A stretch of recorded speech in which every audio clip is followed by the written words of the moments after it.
I didn't realise just how good the hospital here is in Cairns. I know, some people might say some things about it, but I've got to say from my own personal experience, the team here is incredible and the facility they've got here is amazing. Yeah, I wouldn't be here otherwise without them.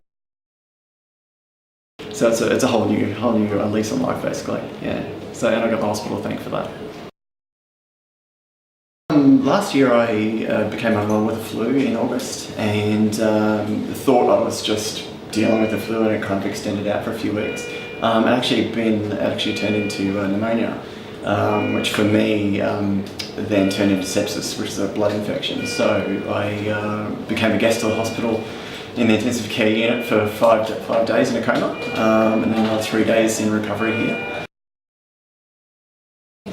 Through my wife Lucy, her parents are in Rotary here in Cairns, Ron and Terina, and because they came in to see me as well as an ICU in recovery, and getting to talk to Trish and Drew and the team here at the ICU unit, we found out about some of the things they needed.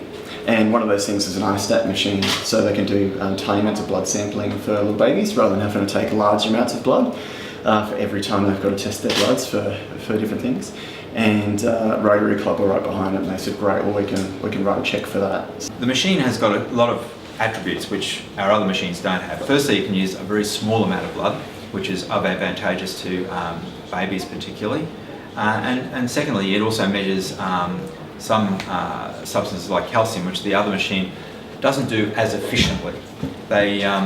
Each machine has got its advantages and disadvantages, and this machine is very good at calcium of lower levels. So when we're treating a patient with low calcium levels, this machine is particularly helpful for that situation. But it also does other general blood chemistry at a very high standard with much less blood.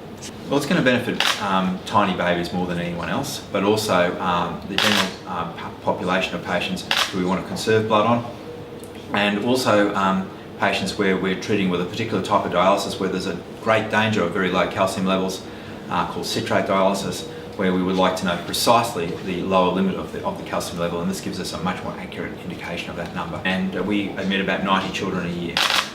Into the ICU? Into the intensive care unit, 90 children a year admitted.